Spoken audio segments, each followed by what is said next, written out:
1 hour, 56 minutes and 40 seconds mark. Wherever Mark is, I don't know. For the Orville, episode 3 of season 3 to debut. And we will count down to it like we always do, my friends. Welcome. That Clobberin Times. This is number 372, although that's just on YouTube. 1 million. Well, maybe not 1 million now. 1,072 overall over the past 14 years. And wow. Next week, a week from tomorrow night will be our 2-year anniversary on YouTube. Wow. Maybe I'll do nothing in particular about it, but I want to thank everybody for being here who is here tonight. Maybe we'll get a crowd tonight. I don't know. We didn't get one Monday night, I guess. I don't know. Maybe they've all abandoned me, but that's okay. I'll be here for a wild card Wednesday night, like I always am. Something I don't know if Ace might join us tonight, may not. I'll just talk about a few things. We'll just kick back and geek out together until the new episode drops. So for the next 8 weeks, I will be anxiously counting down to the new episode dropping of the Orville because I'm very excited about it. Yeah, indeed. Let's see who was here with me this evening. Hopefully some other friends will pop in later. We'll see, but I got enough right here because J-Man's here. J-Man, I know it's late out where you are, buddy. So it's always good to see you there. Hope you're still there. I know you always have limited time at nights. That's one of my regrets about my show being so late. Because I'd bug you to come on and hang with me at night sometimes. But you have to get up really early and stuff. So I understand. But we will get to hang out soon, I hope. Scotty R37. Good day there, Scotty. Good night there too. I hope you're doing well. Wagner, what's up, buddy? Yes, a quiet bunch it is indeed. It's a quiet Wednesday night for some reason. Ezra Goldstein, hello there. Good to see you.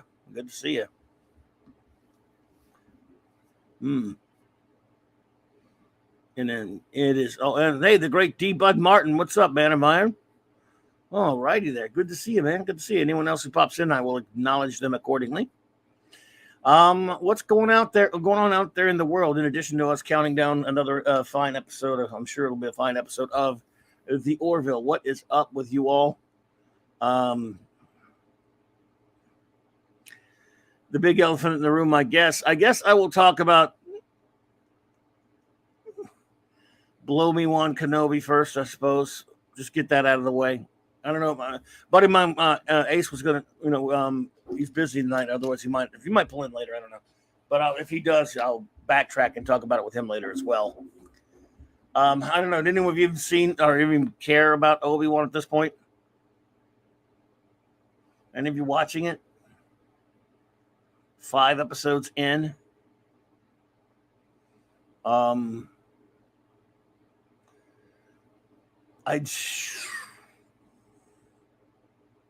don't know. It's really a shame when they put some things in, and when you really, in my case, have almost liked very little at all to nothing. Hey, could not be reached for further comment. Hey there, and Max Redstone, what's up, buddy? I hate. It's almost. Look, if you're going to make a show as bad as those first 4 episodes were, and I thought they were terrible. Hey, Chris Persia, what's up, bro? And then do the 5th episode where they had some things that I liked, but they managed to keep enough stupid in it to make it where I can't say it's a good episode, but there are things in there I like.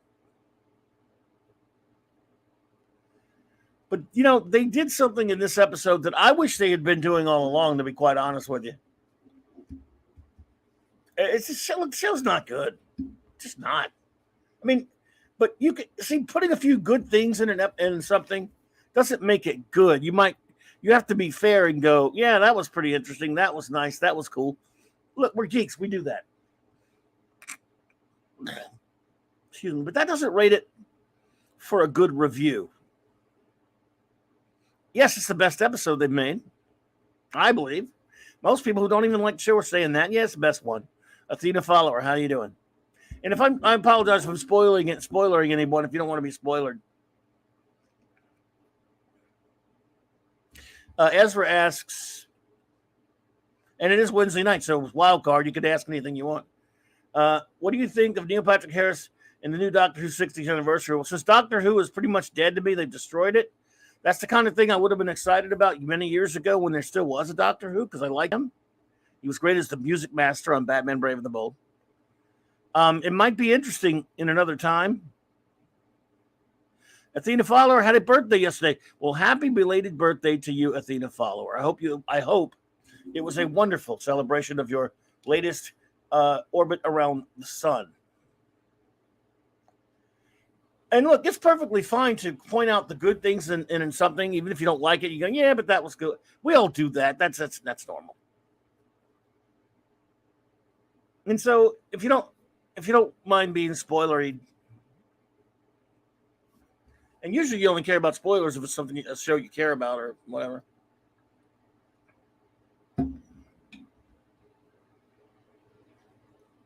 I knew this was going to happen. I just didn't know that we were going to wait to the 5th episode. I mean, we knew there were going to be an Obi-Wan Anakin of their younger selves flashback. And it was throughout the course, sporadically through this episode. Fine. And it was pretty good, I thought. It could have been way better. I mean, they should have been doing this since episode. In fact, if this whole series has just been about those two characters 10 years later, but they're not as pathetic as they're portrayed in the show. And they're having somehow having flashbacks to older adventures during the Clone Wars. I'd have been all over that, because they're still young enough to where if you de-age them a little bit, they can pull it off.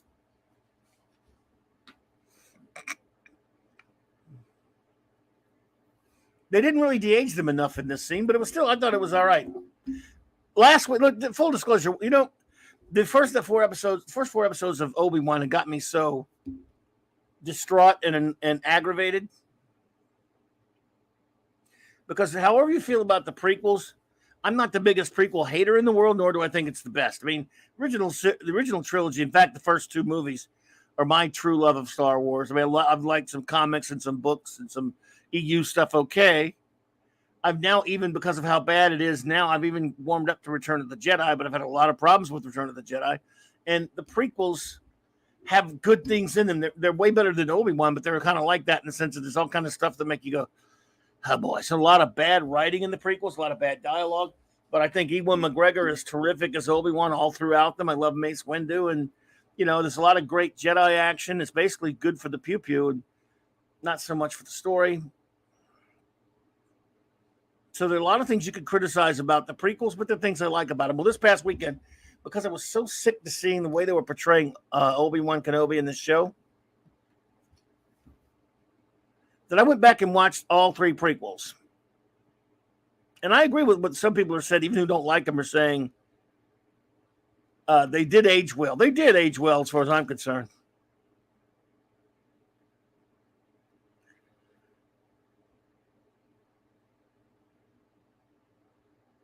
They did age well, I thought, the prequels meaning. At least, again, all the stuff that was enjoyable to me remained even more enjoyable, because you get to see Obi-Wan being a man, being a badass, being a hero, and a wise character, instead of this fool they've turned him into. This disgrace. And when I mean disgrace, I'm not saying there aren't bits of the new show where he actually almost acts like Obi-Wan. That's not the point, because Ewan McGregor's a great actor. It automatically, from get-go, the premise destroys Obi-Wan. The premise. Yeah, there are a lot of other things that shit all over Star Wars canon, or certainly that's debatable. And I believe some of it does really fly in the face of canon. But then, Star Trek's even done that to itself before. I'm talking real Trek, not fake Trek. Even Trek's done that. Sometimes even Doctor Who's done it to itself. So, anyway. But the automatic, when you start in episode 1 of this series, you have to buy the premise that for 10 years, Obi-Wan Kenobi's been working went to Tatooine, dropped off Luke, buried his lightsabers, and went to work at some processing plant for 10 years, letting his pal, not going and studying the living force like he was supposed to with Qui-Gon, and not really, watching Luke do what? How is he watching Luke? If someone came after Luke, how would he defend them? He buried his lightsabers. and he's a pathetic loser now. How is he going to ever do? How is he guarding Luke? By stopping every now and then over by the Lars farm, and hello Larry, what's up, buddy? And just kind of looking at him every now and then. Eric K, the great bronze wrencher, what's up, buddy? How was that watching over Luke for 10 years? What if something happened to him while Obi-Wan was at his day job? And since he wasn't remaining diligent in his skills for the Force, would he be able to sense something happening to Luke? Apollo Minion. So episode 1 already destroys the character. Episode 1 of, I don't mean the prequels. Episode 1 of Obi-Wan the show destroys Obi-Wan already. Max Redstone, what's up, bro? Thank you for the $5 super chat. You're too kind, buddy. He says, hail to you, Clobby, Star Trek, Star Wars, Doctor Who. You were brave to sift through the garbage and report to us. As Philip Fry said, take my money. Oh, you're too kind, Max. I appreciate that, buddy. You didn't have to do that, man, but your generosity is appreciated. There's the great D with a C. Look at this. You talk about me watching crap. He was watching Miss Marvel. Okay. All right. Sure. I'm proud to say that even I didn't watch Miss Marvel. But if Mark wants to do that, yeah. The only problem with it is he's going to tell us about it. That's even worse. I'm just kidding. All right, so look. This episode of Obi-Wan, like I said, it was the best one. But like I said, it doesn't matter because they ruined him in the very first episode. Actually, I'm going to disagree with that statement, Mark D. Nobody has to watch that show. As far as I know, nobody is forced to do it. Nobody has to. No one has to watch any show. We got to give him some crap about it, folks. So, Obi-Wan Kablomi. The damage was kind of done. Then by the end of the second episode, thank you so much, Eric K. You're too kind for the $2 super chat. For Clobby's fun of the Wesley show. We'll make it happen, you and me. And then you and me will be the only ones watching it, Wesley. I mean, was it Eric? I hear you, Mark. I think Az is. I don't know if he's reviewing Miss Marvel or not. Anyway, so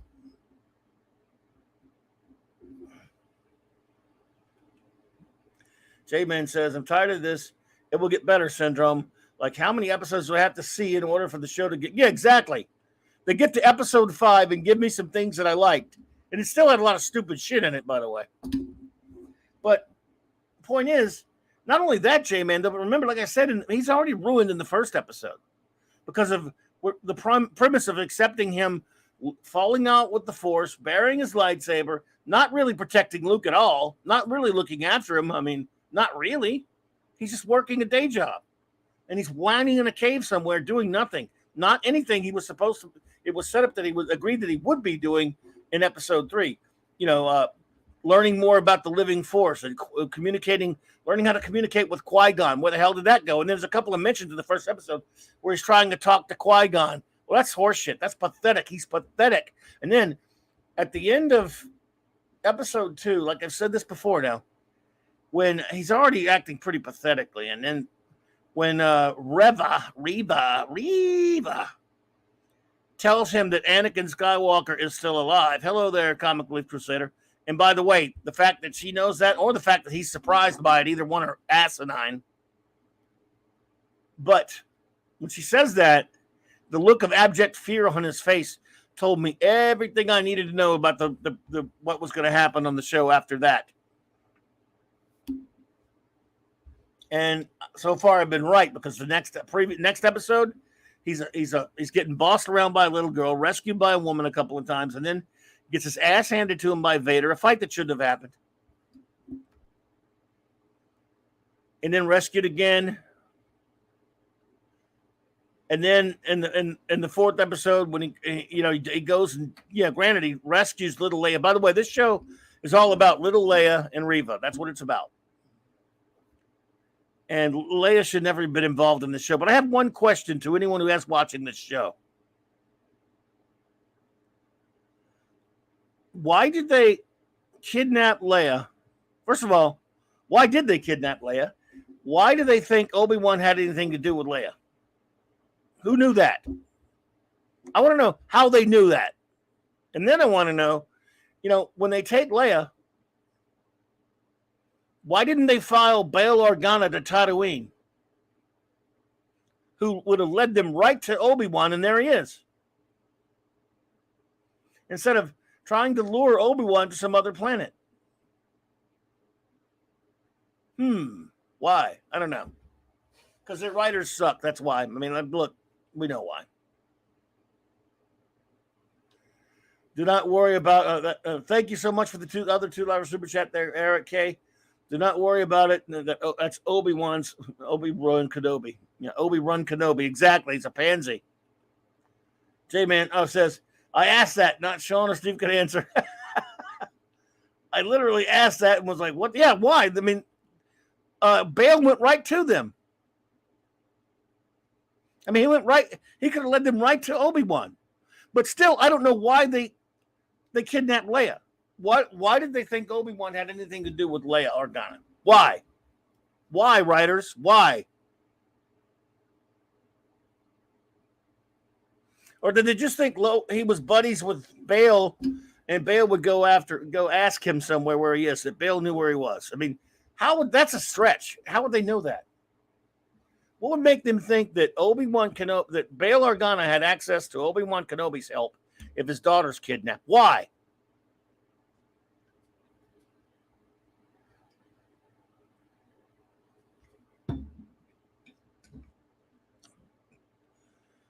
Aeronauts. Aeronauts? Is that Arlenauts or Arlenauts or Nuats? I don't know what that is. Max, if you will enlighten me. So, third episode made it really worse. Fourth episode was ludicrous. They apparently have stun lightsabers now. Yeah, because Reva read the script, I guess. In episode 5,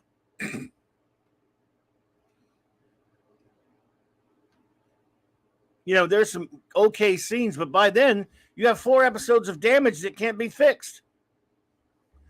And there's more stupid stuff in 5, don't get me wrong. But there's more stupid shit. I mean, first of all, 5 isn't going to repair the crap done in the first 4. Obviously, it's irreparable. So, in 5, the Anakin and Obi-Wan scenes, the flashbacks are nice. I enjoyed those. I also kind of enjoyed seeing Vader. Hello there, Oliver Belamonte. Seeing Vader kick Reva's ass. I mean, he wiped the floor with her.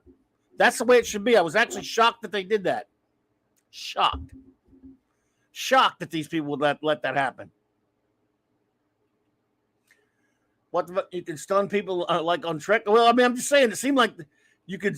It was. I mean, he was whacking stormtroopers with his lightsaber, and he wasn't slashing them up like they would normally do. Lightsabers work weird sometimes. Oliver Belamonte says, Globby, when I saw Star Wars film episodes 7 through 9, I asked myself, those are Disney, that's Star Wars. Can the Sith and the Galactic Empire still be a strong threat without Palpatine? I don't mind Grand Admiral Thrawn succeeding to Palpatine. Well, at that point, it was kind of moot for me. None of those are Star Wars to me, Oliver. But I understand what you mean. So, the fight between Darth Vader and Reva was pretty interesting. It was actually kind of okay. It was kind of funny to see him just not. I mean, he didn't. Not that he does sweat, but he wouldn't. If he does sweat, he wouldn't have broken the sweat taking her out. However, and by the way, we find out that the Grand Inquisitor is alive. Why? I don't know. She gutted him with a lightsaber, but he's alive. Vader guts her with a lightsaber, and she's alive, and she's going to be alive in the next episode, obviously. So the scenes. Oh, and then of course you got, for those who haven't seen it yet, a big a spaceship, not a gigantic one, but certainly one that could carry a lot of people. was taking off, and Vader pulls down a spaceship, a cargo, like a passenger ship, with the Force, and it's a big one, comparatively speaking. And I'm okay with that, kind of. I mean, he's pretty powerful, but that was powerful. That was, I mean, it's not like it was at Force Unleashed where some guy took down a Star Destroyer with the Force, which I think is a bit much, maybe. But anyway. So, Arlonaut's channel, YouTube. Okay, I got you. Thanks, Max. I didn't know what that was. So,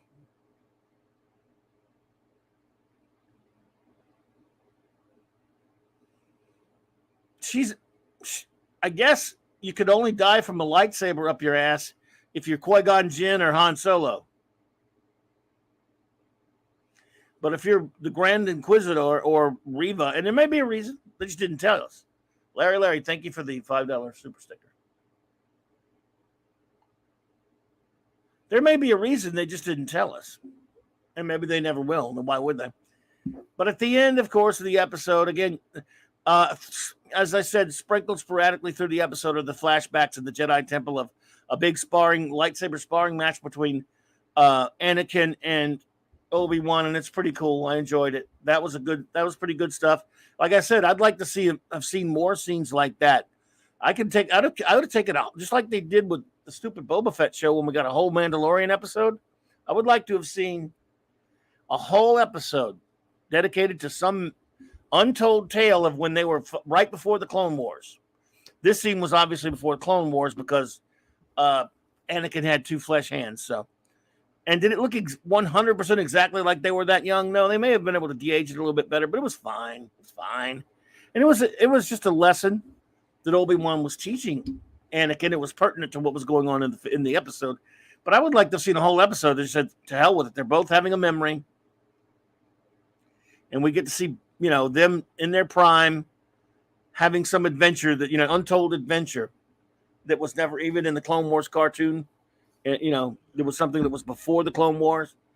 I would have enjoyed that. I would have appreciated that. This, we got a little taste of it. It was kind of okay, but again, the Vader fight, everything else was so stupid. Like Leia, she's such the bestest ever. They managed to, her little drone that was bugged managed to work for Reva and turn off the power and the upper opening to the release for the ships to go through. And of course, only someone small enough could crawl in there and fix it. And there we go. Leia Bestis Evar fixes it. Why? Because she's the Bestis Evar. No, Leia didn't use the Force.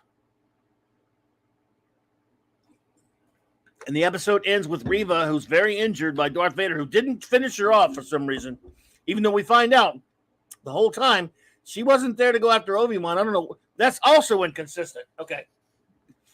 Batty's daddy, good to see you there, buddy. Reva, as many of us suspected, we find out she was one of the younglings at the temple who played dead so Anakin doesn't kill her. Now she's for some reason, she's all over the place. In the first episode, she cuts a woman's hand off for no reason. Some old woman. So she's evil and she's horrible. Hey, Dave, have a great one. Apollo me. Have a nice. I hope you feel better. She said something about you're having a bad day. I'm sorry you're having a trying day, Apollo me. I'm sorry about that. I hope it gets better. And Dave, it's good to see you. So, Reva survived it. She became somehow moved up in the ranks. And all this time, she's wanted revenge on. She blamed Obi-Wan for what Anakin did, but she wants to kill Anakin. There's no consistency. I mean, there's no consistency to any of that. And I don't know. Nothing with the show makes sense. They don't explain to you why she killed the Grand Inquisitor and why he was alive. I mean, there's some things about him. He was some sort of Force ghost thing or whatever in some of the lore. I don't know. But you have to explain that. You need to put that in writing. Secondly, who does she hate? Obi-Wan or Anakin? We don't know. Both of them, I guess. Jesus Christ. And then and then for some reason, friggin' Vader doesn't kill her.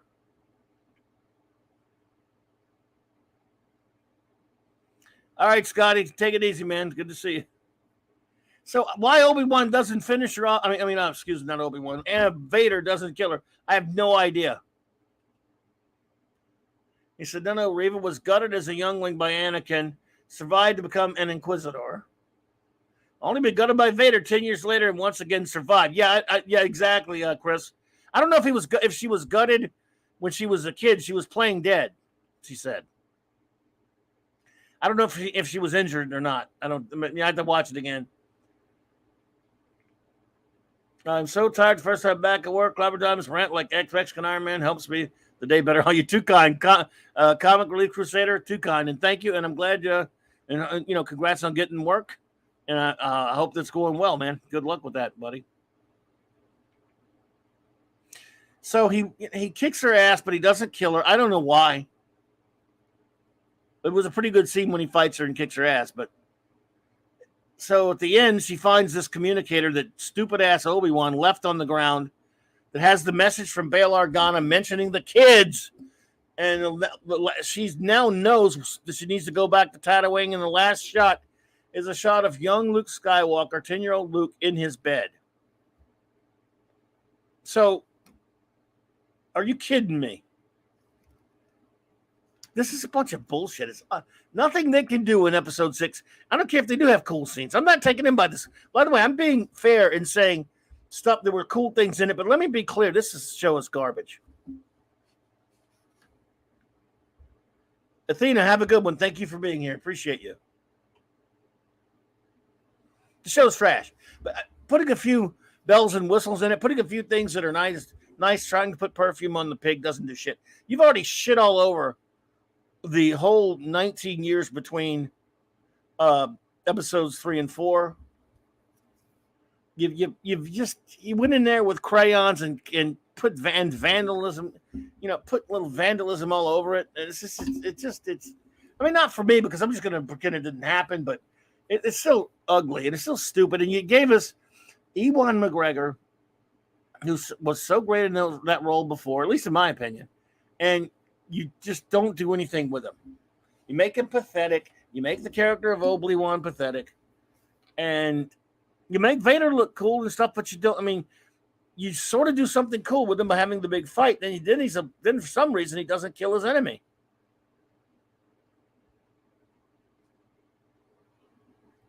Why do you leave her alive? Of course, she's dumb anyway. By the way, according to episode 4 of this, the whole tracker on the ship allowed Millennium Falcon tracked back to Yavin. He must have got that trick from her because they did that in that episode. That's what they're implying, I guess. This episode, the show sucks. It is true that Little Princess outran a bunch of dudes in the woods. Yeah, is it true, Dave? Yes, she outran Flea and a bunch of guys in the woods. It is really pathetic.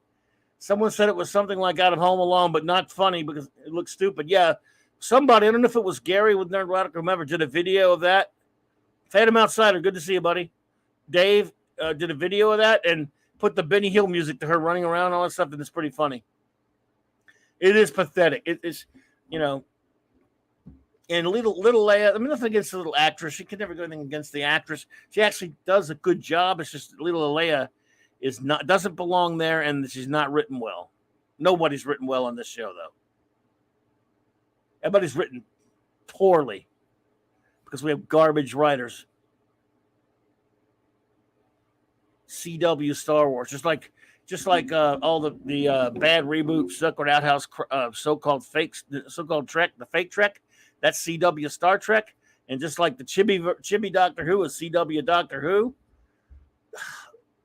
This is CW Star Wars. It makes no sense.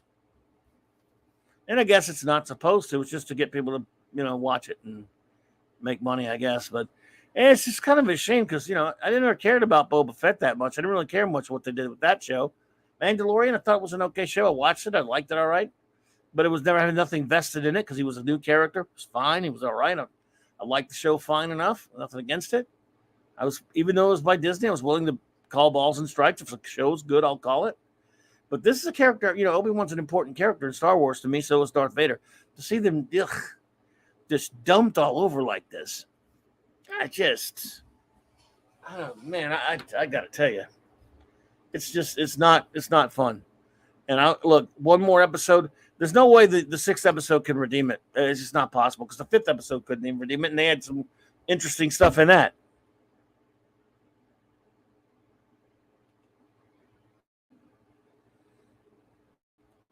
So, what are you going to do? I guess the only thing you can do is,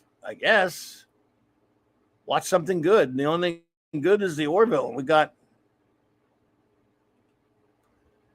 1 hour, 25 minutes, and 55 seconds for that.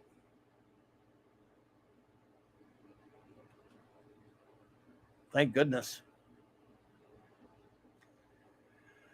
Oh my.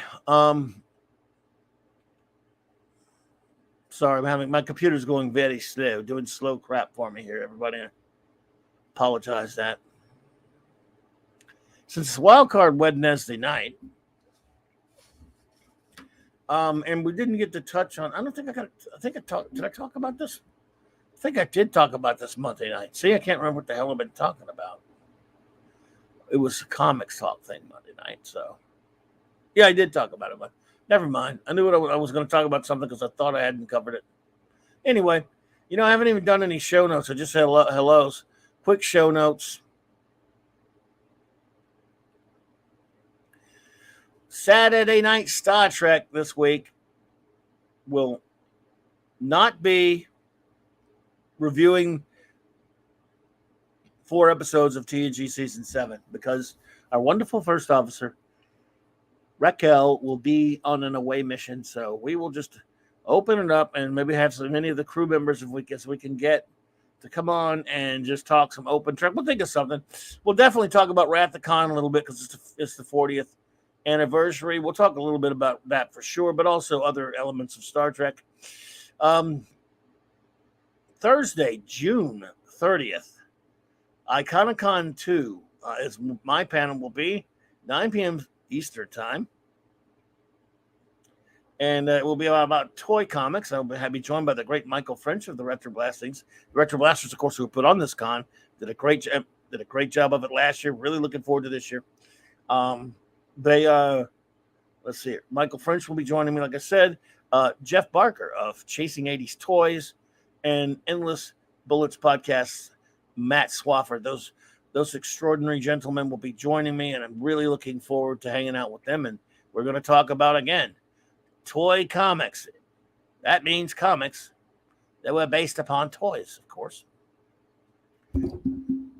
And of course, I'll start getting that schedule. They have a schedule put together. I'm gonna start posting that, and as pretty soon as we get closer to the con, because they've got a ton of great. In fact, I'll try to find a link to it before we go tonight.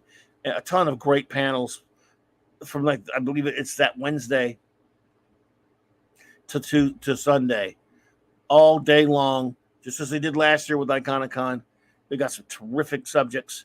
The Retro Blasters are just amazing, and I love what they do. So it's going to be a lot of fun. It's going to be great.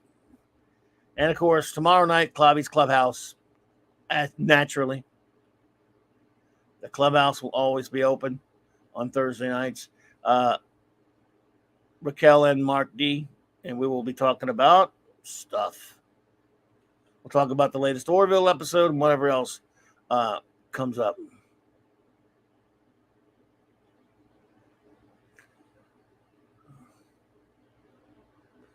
Let's see here. Okay, my computer's going slow on me. I was trying to, there we go. Mark D, I don't know if you're busy or not, but I was trying to throw you a link. Again, if you're busy, no biggie. Just let me know. But my Facebook was all wonky. So I don't know if the messenger's working.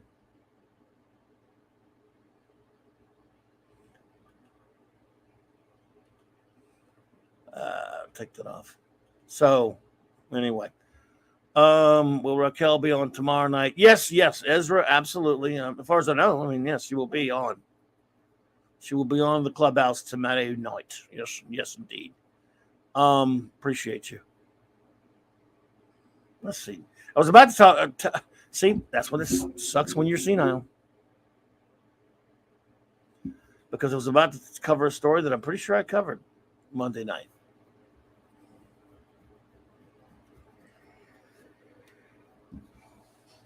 I don't even know. I have no reason to be tired either. I just kind of boom.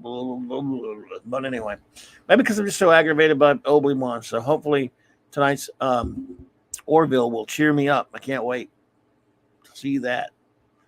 At least I didn't watch Marvel.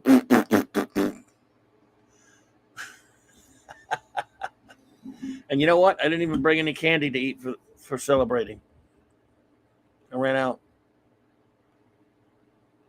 Clobberin times. What do this E? Finally got my old comics from my uncle's garage on my trip to Florida. I have Conan the Barbarian number 90 and 151 in the Mighty Thor. 248, 254, 257, 288. Well, nice. Cool. Nice stuff. Some John Buscema. A lot of John Buscema there, actually, with the Conan and the Thor, if I'm calling it right. Love it. Love Conan. Love Thor.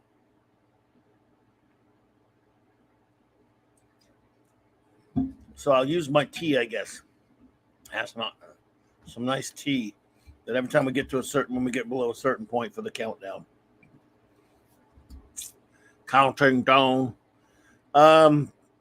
8 more to go at least. At least that's something to look forward to. I'm looking forward to this, and then there's Cobra Kai, and then I can't think of anything else I want to watch. J-Man, by the way, I don't know if you're still there, but I think you said you got tickets to Thor, but it's going to be on that Friday. We will do a review show maybe at some point on that Saturday. Hey, buddy, you're still there.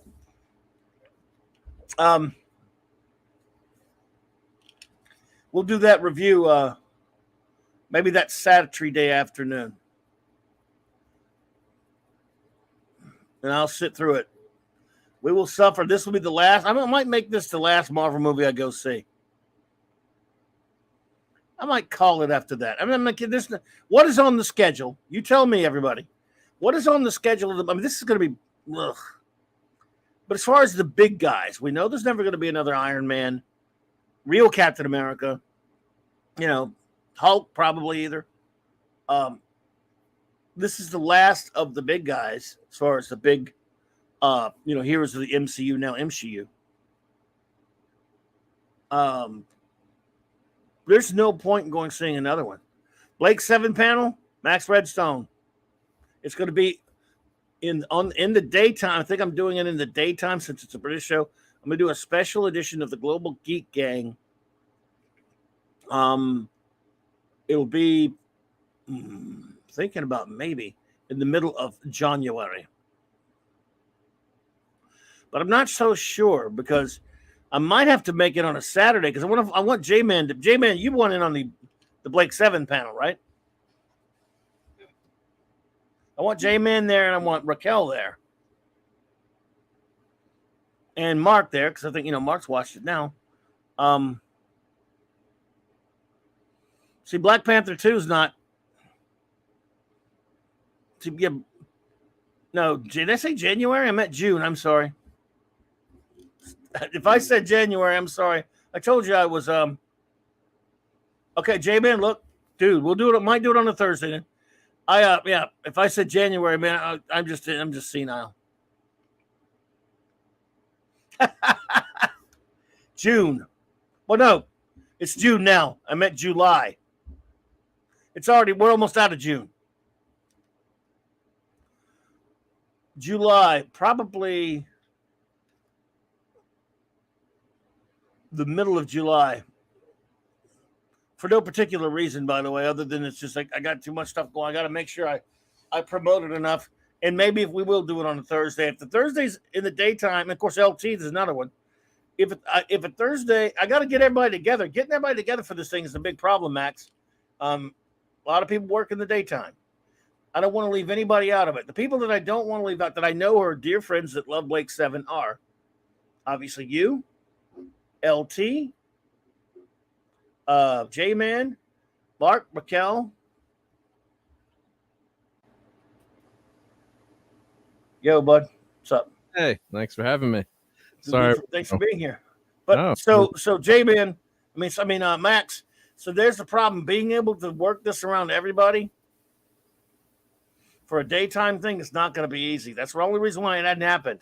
I don't want to do it and leave anybody out because I got so many people that want to do it, a round table like that. And during, one of the things about when the Global Geek Gang existed, a lot of it was still in the middle of the big time coof. People are home. As you know, everybody was home. Global Geek Gang can't really exist now that much. It's not coof times and no one is expendable, so everyone has to be there. Yeah, everyone wants to be there, but I don't know how many people beyond them. Matthew Pounder, hey there. So if I pull it off on a Thursday, people have different times they can do things. We'll figure it out, right? I guess, yeah.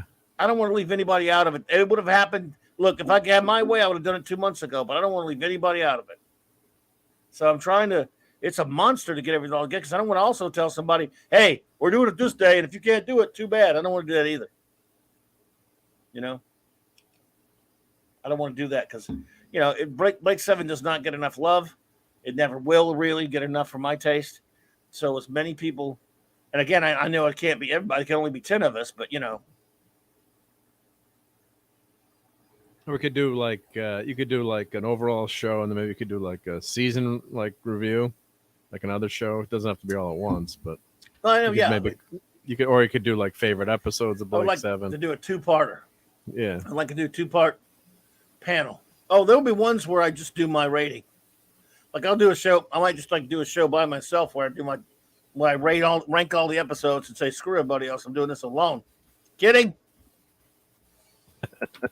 Actually, that's what I'm going to do. I'm going to do this. I'm going to give this speech to everyone. One more thing. I don't need any of you. I needed the Liberator to bring me here, so I had no choice but to bring you along. But this is as far as you go. I don't want you following me. I don't want you with me. Understand this. Anyone who does follow me, I'll kill them.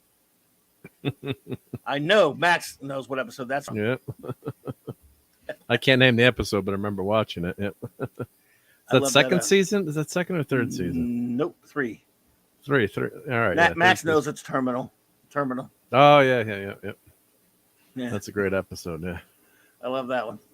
Because he got I think end of season 2, beginning of season 3 are my favorite. There are other obviously good episodes in the 4th season, but I thought those strung together, you could make a movie out of that last, if you back to back to back, it was great to stream those and watch all those because it tells, you get to, I don't want to say anything, but there's a lot of stuff happens in those episodes that's rewarding if you've been watching along the whole way. So that was a great sequence there. Those episodes, and of course you've got the episode where they go to the casino and they're playing the speed chess.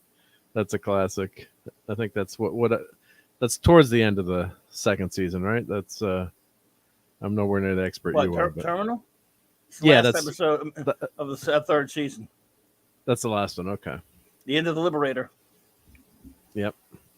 Yep. Spoiler alert. Yeah. Death is something Blake and I faced on a number of occasions. I always thought his death and mine might be linked in some way. Yeah. Boy, howdy was it. Yeah. Yeah. No, it was a great show. Not great. I love Gambit. Of course, the word that, and there he's quoting from Hostage. The word. That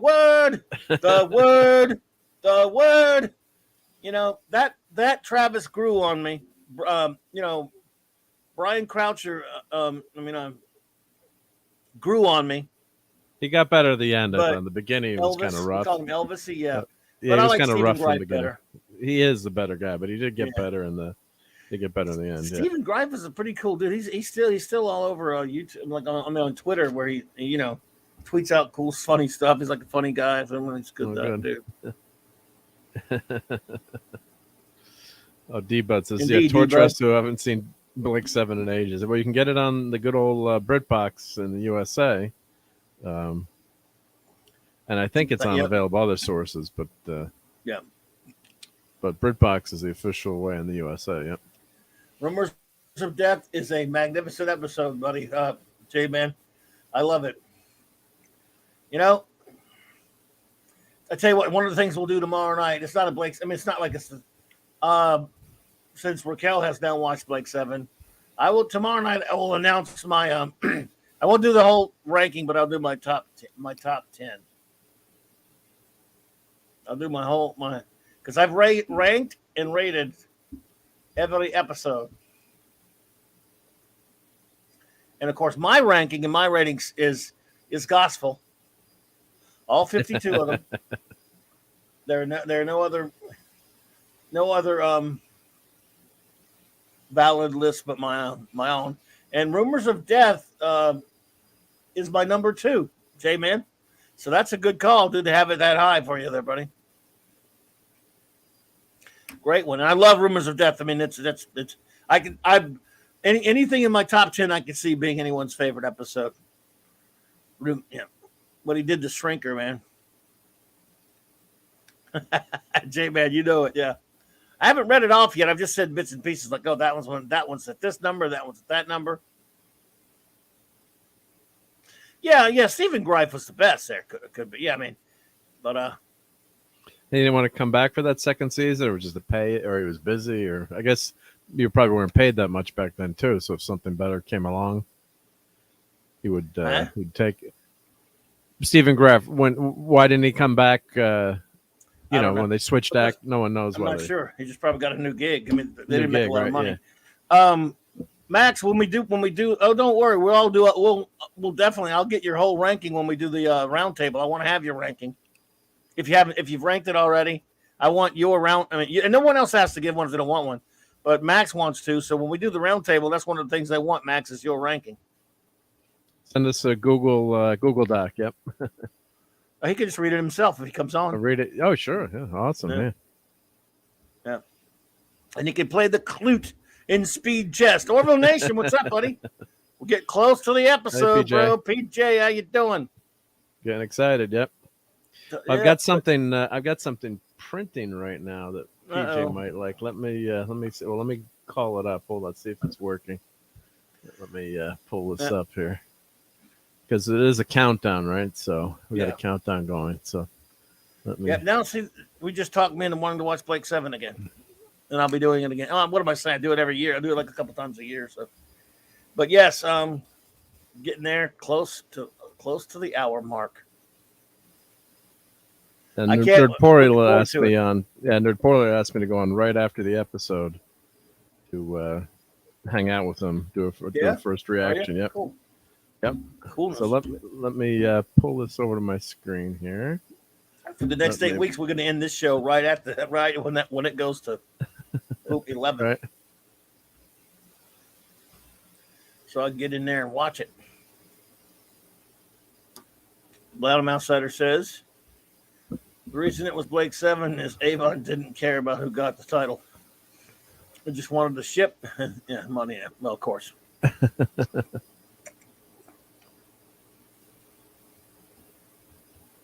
Dave said, "Oh, how is the comic artist ranking going? You mean the one for Dave? You mean the one from Tripwire? We do it every Thursday night on the Clobby's Clubhouse with Raquel and Mark and I. We do in addition to other things, I do the Tripwire thing. All right, what is this? Oh, everyone take a guess to see what they think it is. That's a 3D printer. Yep, so it's printing something. Looks like it's going pretty well so far. It's got 4.5 hours, almost 5 hours in, and another 3 hours to go. We'll wait for the chat. What do you think, Chad? I can't tell. Well, it's about halfway through, so it'll be a little bit more obvious once it keeps going up. But there we go. Orville Nation got it. Yep, it's the Orville. Is it really an Orville? Oh yeah. How can you tell from there? Look. I figured since we were talking about the Orville and you said that, then two and two together because I can't really see. Yeah, so that's the front Yeah. half. So for 3D printing, you got to print That's the it. front half. Okay.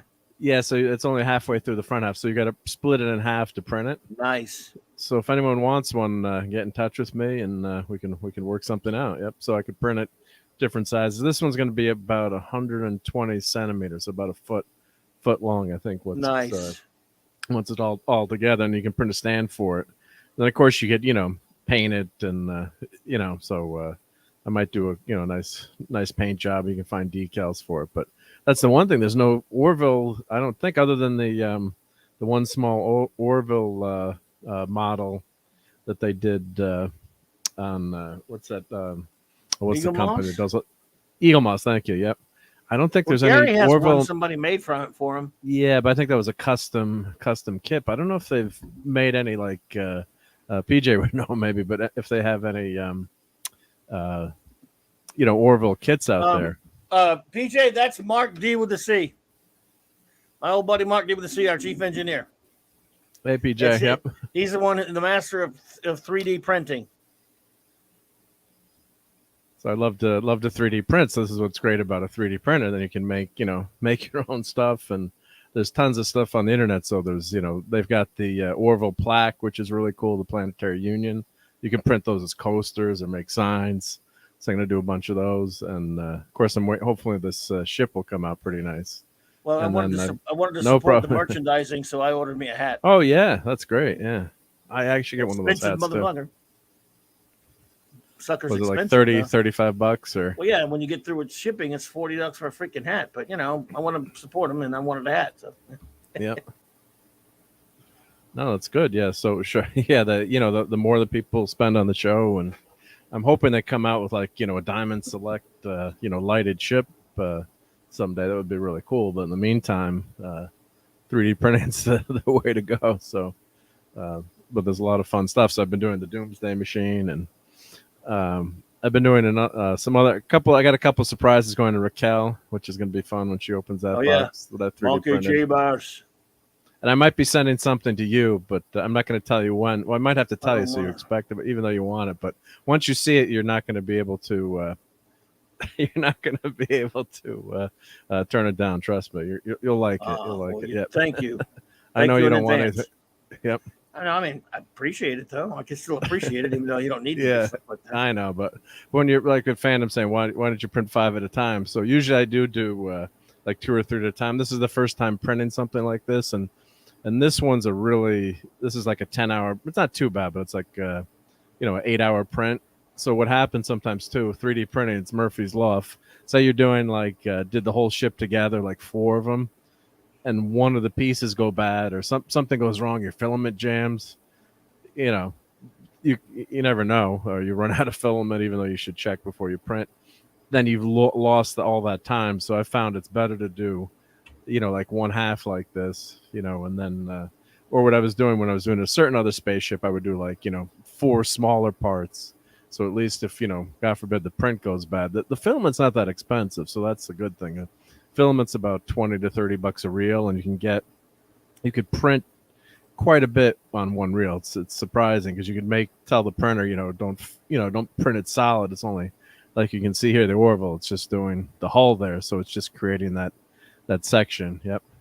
And well, here we go. Before you continue, let us get ready for our, we're going to cross the hour mark in a second here in a minute. Nice. We'll get ready. We'll get back. By the way, J-Man, I saw that. I think Comic Relief Crusader, is he still there, dude? I posted something on the Force of Light. People that were asking about 80s movies. And I, of course, suggested they watch the great Buckaroo Banzai and Comic Relief Crusader. You've never seen the adventures of Buckaroo Banzai across the 8th dimension? Dude, how could that be possible? Who here has not seen Buckaroo Banzai? Need see Buckaroo Banzai in person. My name is John Parker. That is the. Dude. That's a great all-time classic movie. I love that movie. Yep. And he's coming back in theater soon, right? If you remember the end of the movie, right? Doesn't it say Buckaroo Banzai? Against the World Crime League. Yeah. Hollum, you've never seen it? How dare you? I'm just kidding. I love that movie. That's a watch party there. There's a lot of people. It was basically Doc Savage. I mean, he was pretty much the character in a sense. Buckaroo's kind of a lot like Doc Savage, except for the music part. Back then, when the film came out, we were so nuts for it. J-Man. Yes, I have 2 headbands from the Hong Kong Cavaliers. They give. Yep, I have them. I don't know if I don't have them anymore, but I got one back when we didn't get it at our theater. But if you joined at the time the Blue Blazer Regulars fan club at the time, you got the headbands and stuff, and I had it. I still have one of the patches. We joined the fan club back then, the Blue Blazer Regulars. But yeah, sorry, pal. Everybody needs to see Buckaroo Banzai. Buckaroo. In fact, on my show on Blog Talk Radio years ago, we had what's the guy's name? Yeah, wow, I can't remember his name. The guy, one of the guys from the movie. Why am I forgetting his damn name? Because oh my god, why? One of the actors who came on. Yeah, he came on Blog Talk. Yep. Came on my show, and I'm forgetting his name because it's been like 10 years ago. The guy that played Pinky Carruthers. All right, here we go. We're getting to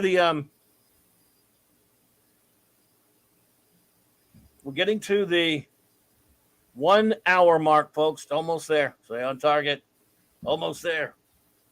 Do you have candy to eat at the 1 hour mark? Do you have some candy? I don't have any candy. I'm gonna have to drink. You don't something. have a candy because last time you were eating candy every time. Here we go. I don't have any. Here we go. Hang on, buddy. All right. 5, 4, 3, 2, 1. 1 hour to go. Another episode to drop. I got 7 more weeks of this after this. Yeah.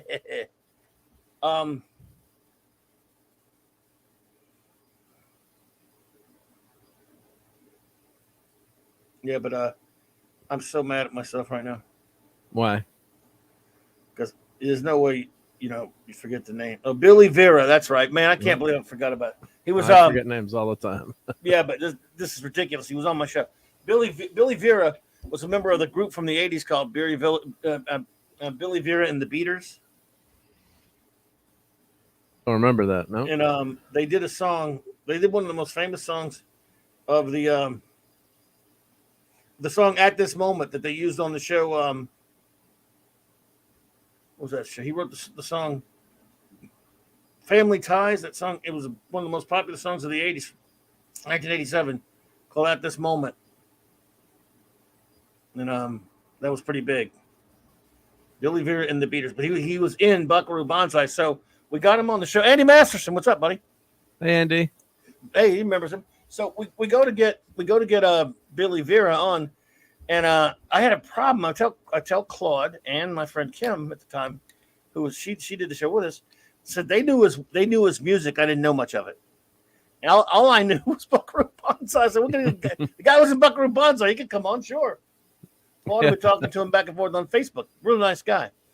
So I'm like, look. He said, "What are you gonna?" He said, he kept asking, "So you should ask him this. You should ask him that." I said, "Look, I don't know that stuff. It will sound disingenuous coming from me because I don't know it. You know it. Your ass is coming on the show, and you and Kim are both coming on the show. You handle that. I'll ask him about Buckaroo Banzai." And it was I made them handle the interview because, quite frankly, I was learning stuff. I knew a little bit about his music, but not like they did. But it went great. He was really cool. And that's so long ago now. Good God, that's over 10 years. Wow. So, yeah. Anyway, what's going on with the printing here? Andy Masterson. We've got Mark in the middle of printing something here. The two makers, as he is. So that's going to be the front half of the Orville. I'll print the back half tomorrow, and then we'll glue them together and see how she goes. You have to travel the galaxy. And, that's right. Billy Vera's song propelled to #1 by the power of Michael J. Fox. That's right, because it was on that show. It was on Family Ties. So. He wrote that. Wow. Yeah, it was a song that was used on the show about. Remember, It was. I don't know if you watch that show that much, but yeah. Anyway, Oh, I there we love go. Family Ties. Yeah, watch that religiously. Yep. The one about him and his girlfriend. One of the when he almost got someone's on a romance episode for. See, I can't even see what part of the ship is this. Is the whole front part? Yeah, well, there's actually supports that are being printed in the back, so that's where it's kind of confusing. But if you look, it's getting there. So like this left part, well, I can't see where I'm. Well, I guess you can see the where my mouse is. That's a support that's actually printing to support any overhang. So this is the side of the ship.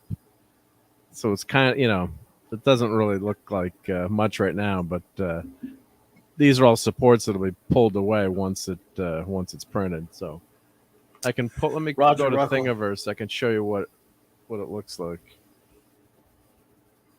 You can go to Thingiverse, and we can go to Orville. Yeah, basically it was Alex Keaton and his girlfriend's song. Then she broke up with him, and they played that song, and then it was all over the radio back then. It's a single area.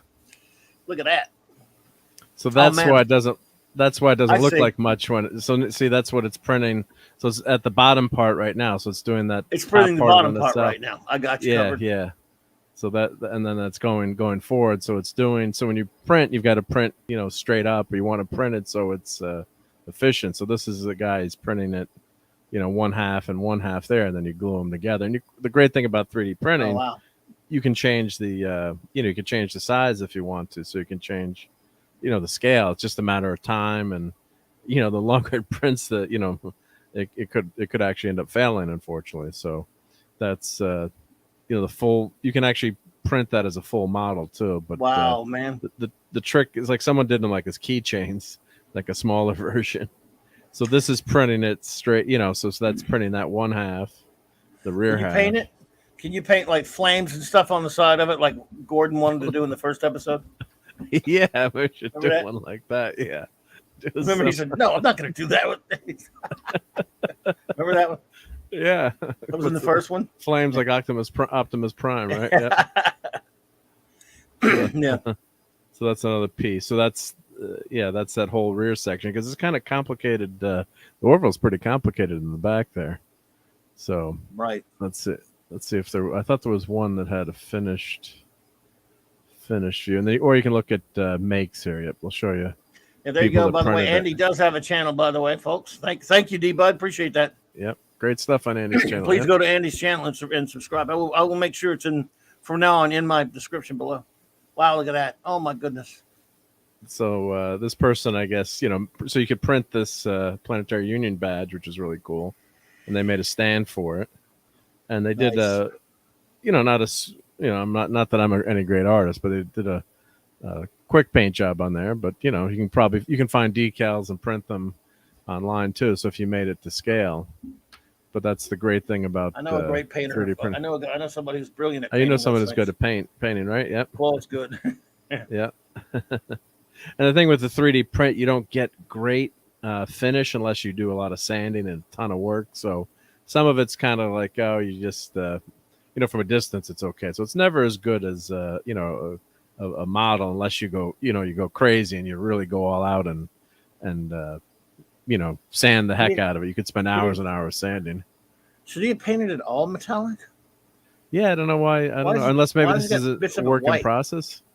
I don't know. I don't know why I did that. I don't know why. I was just way wanted it to look right. Yeah. Yeah, maybe he did want it to. It's not really. I mean, still, it's a great model. I mean, hell. Yeah, yeah. So let's see if there's another one in here. Yeah. Well, this is a pretty big one here off the. That's just off the. Looks like fresh off the printer. Yep. So, but it's a lot of fun. Yep. Nice. So, fans say, print a 1-to-1 version. Yeah. Use it as a museum. Yeah. The wife would love that, right? Yeah. Hey, honey, we're moving into the Orville. Plenty of room in the ship. Yep. But like you can print, like a gun if you, blaster, majority rules button. I like that. That what is that thing? I don't know what they even call it. The communicator. It's not a communicator. It's like a tricorder type thing. Com scanner, I guess they call it. Com scanner. Yeah, they're calling it a com scanner. Yep. Yeah. Okay. That's pretty Com cool scanner. too. Yeah. I love that thing. Yeah, so you can print things like that. Yeah, so you print all the different parts, and I guess sometimes people will sell a kit too. I wonder if this looks like a kit that you could buy. You know, you 3D print it, and they're selling the Lexan and the electronics to go with it. Um, that'd be a cool project. Yeah, so it looks like they're putting that, or what they'll tell you what to buy. That's all standard components and things you can buy. You know, like here's a momentary switch here, and then I guess they've got it working. Yeah, so that would be a fun project to do. I wonder if they have it all finished here. Let's see. And then there's different printouts I guess you could put in. Let's see. Makes. Yep. Wow. So someone did a pretty nice job there. Look at that. And of course, when things are on TV too, you know, it's not, well, now we've got HD, but the old days, you know, it didn't really matter what things would look like. So when I saw like the Wrath of Khan props at the auction, they had, you know, some of the phasers are really crude. And my dad's like, that's crap. I'm not buying it. It's crap. It was like $300 for a screen used Wrath of Khan phaser. I'm like, Dad, please, I want the phaser. He's like, $300, you know, bullshit. I'm like, no, that's probably God knows what. And it came with like a certificate of authenticity. He's like, it's fake. Why does it need a certificate of authenticity? You know? So, I mean, God knows what it. Not that it. Cool. You know, it's not that it. You know what it's worth. I just want it. You know, I mean, how cool would that have been to have like a prop for, you know, from Wrath of Khan? You know, so Dad, if you're watching up there, yeah, you didn't make too many mistakes, but that was one of them. Yeah. He's telling you, why do you make all this bullshit, right? What did he ever say about you being all the geek stuff? Did he ever tell? Did he care? He would laugh at it. Yeah, he would laugh at it. Yeah, but he ended up loving Star Wars and loving radio. But he liked all the technical stuff of it, like, you know, but he would make fun of it because it was fake. But I think some of it was just to like tease me, kind of stuff too. He was never mean about. He was always like a good natured joke because he loved NASA and space exploration. But it was kind of like a running gag that you have with, you know, when you have your good friends, you have those inside jokes that everyone tells. So, but he would have loved 3D printing. God, I mean, this is because what he did as a kid, he took, you know, before there were jigsaws, this was in the 40s. He took his mom's sewing machine, and you remember he had those. If you're old enough, you know, like Clobberin and me, you remember those sewing machines that had the pedal on it that you would foot pedal. Oh yeah, my mom had that. Yeah. Yep. And so he took his mom's sewing machine apart and put a saw blade in it. And this is before the jigsaw. And then she got kind of mad at him, but then he would cut wood and make things on it with the, you know, as a jigsaw. And then the crazy thing was, like a year later, a company in Switzerland came up with a jigsaw, and the bio, when you read it on the internet, it says the guy invented it after converting his sewing machine into a saw. So my dad for years is like, I wonder if that was like a kid in the building showed it to, you know, he had no proof, or maybe it could have been the same, you know, same idea at the same time. He's like, I wonder if it was like a friend's dad or something that saw that, or someone saw it in the build, you know, it was an apartment building or heard about it. But you know, he had that idea, so he'd always tinker and, you know, create things. So he would have loved the 3D printer. He would have crazy with that. Love that yeah. So these Cool are all stuff. fun things that you can print, and they're all you could make a Bortus bust if you want. Maybe that'll be the next thing I print. Yep. They should have it with the stash though. Well, they got to have figures eventually, huh? I mean, you think they would come out with some figures? You would hope so, yeah. But yeah, that looks pretty cool. Yeah. Yeah, we don't have any action figures, right? I mean, no, I don't think they've done any. No. Well, they've done no merchandise other than the stuff you saw in that, like I said, on the Hulu thing, where you can buy like some shirt or a hoodie or a hat. I bought a hat, like I said, yeah. It's like you can do the comm badges. Yeah, like here's a nice stand. Like I could print that for the ship. That looks like a nice version for the ship. Maybe I'll do that. Yeah, it's pretty nice. That looks nice. Yep. Well, that's gonna be damn cool, dude. It's just...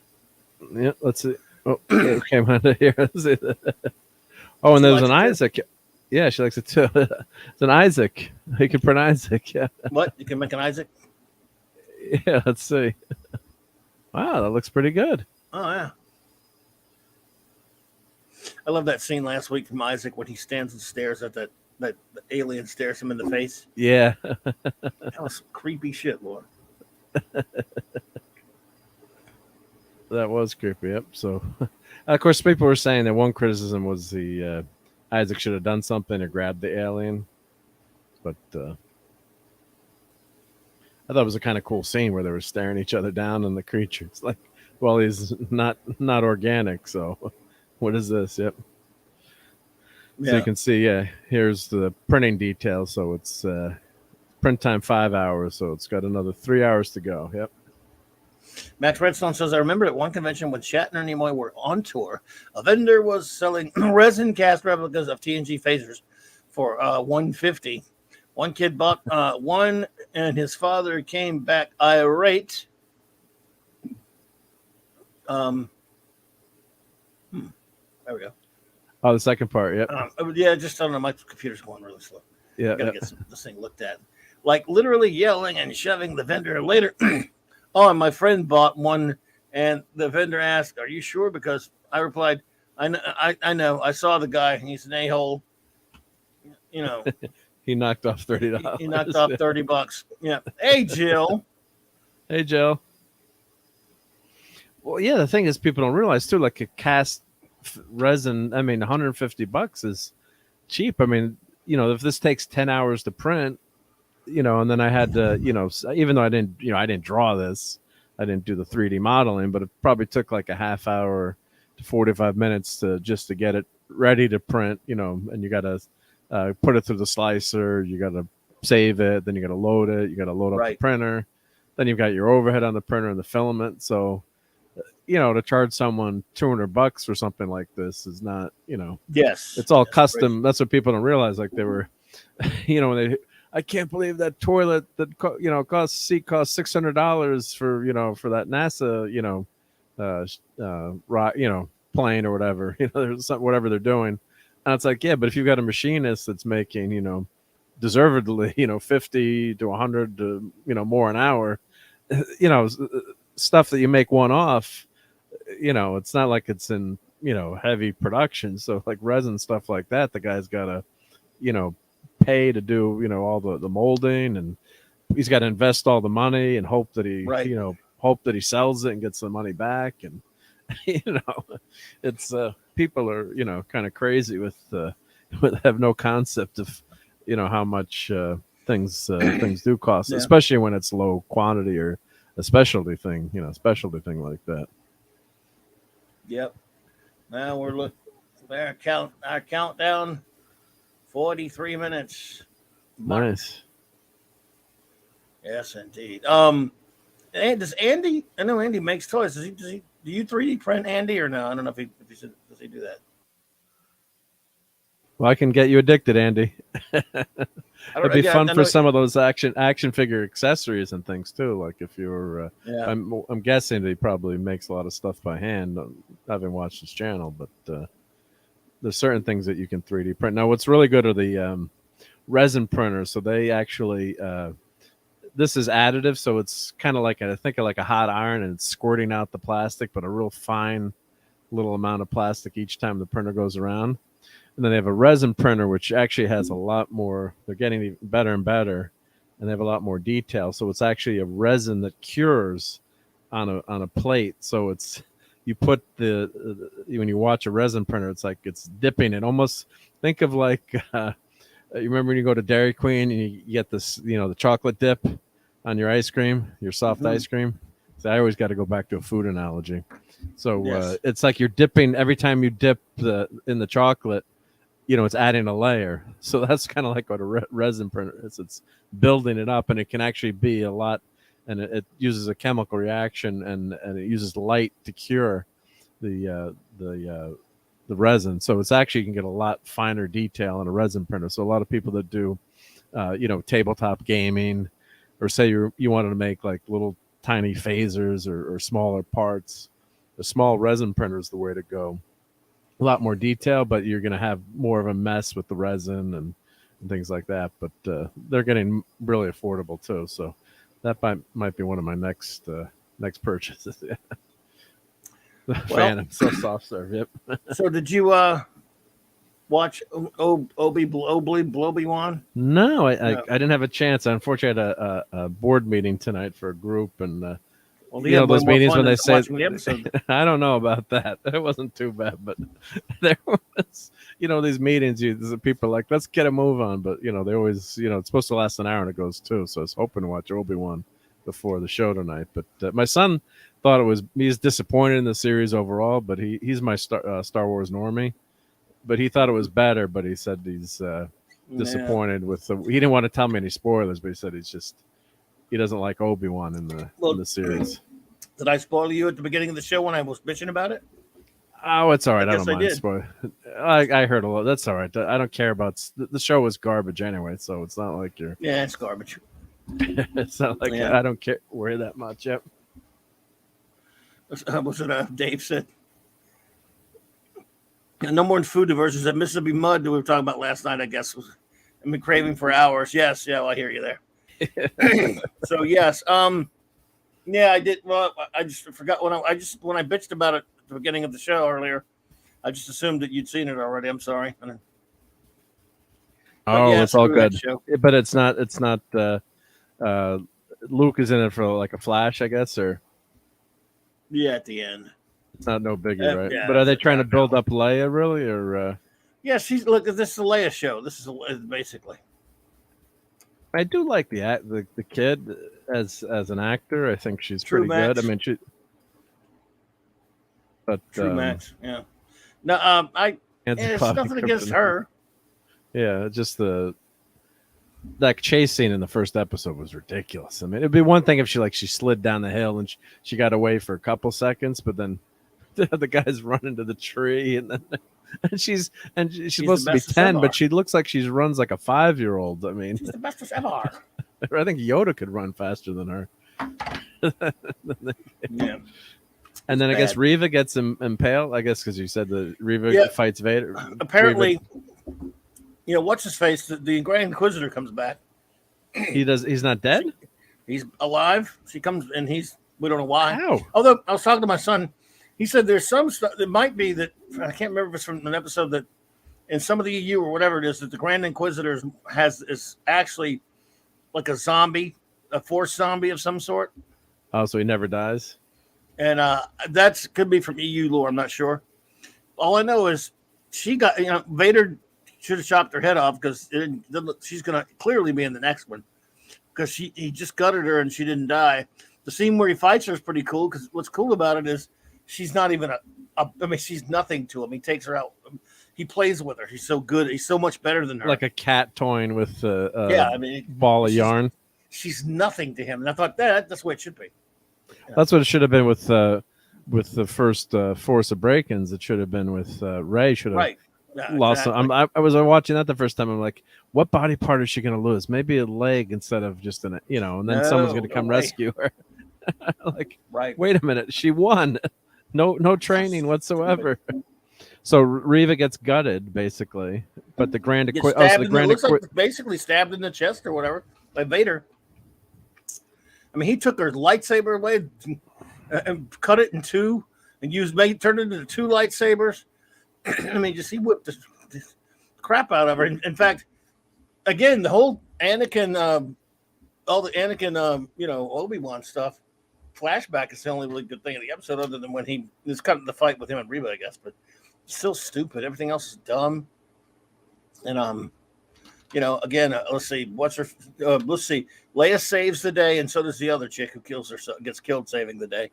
Adrena or whatever. Varma. Yeah.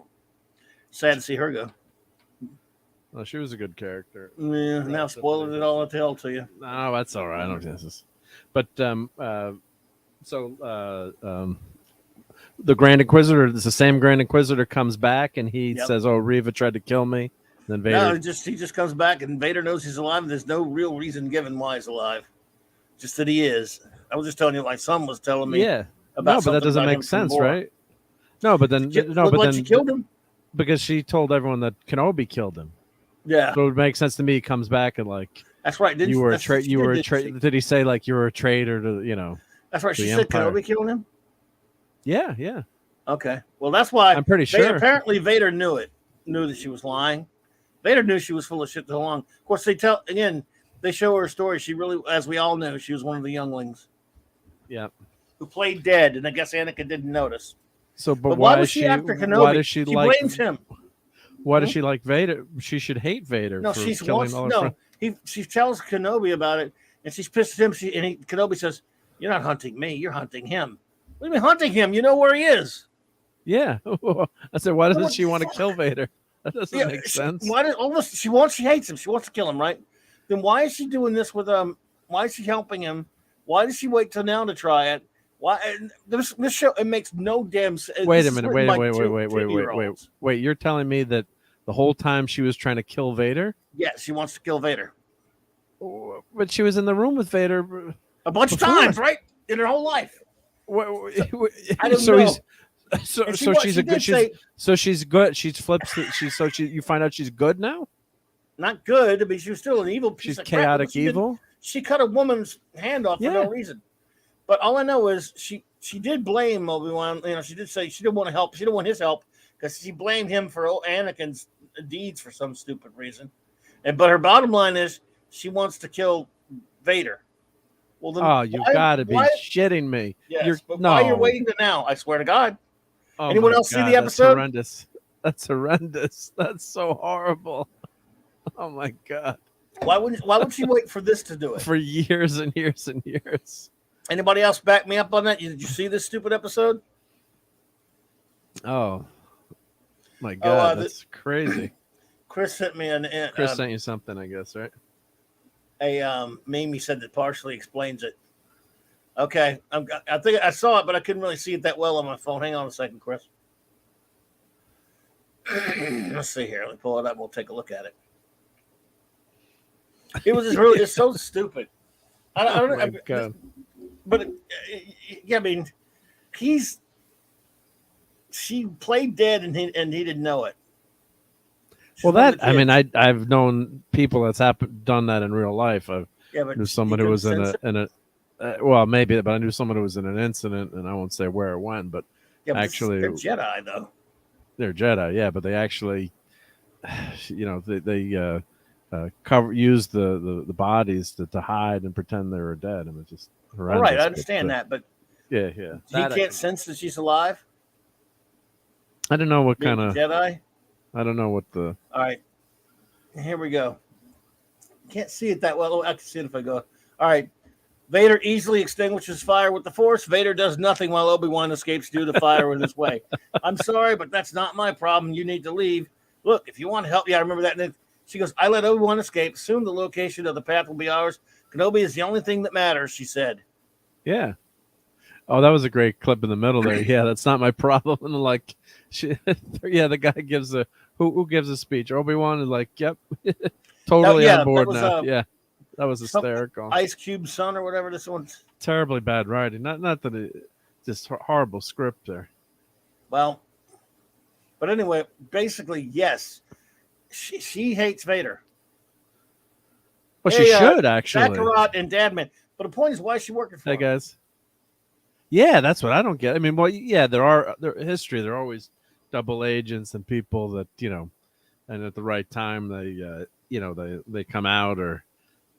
But a strange incredulity that she would be so much after Obi-Wan. She's met Vader in the show, so of course he overpowered her like crazy. But you'd think you would have a plot to take him out, and he wouldn't wait. He wouldn't wait 10 years, right? He keeps getting more and more powerful, right? It's nonsensical.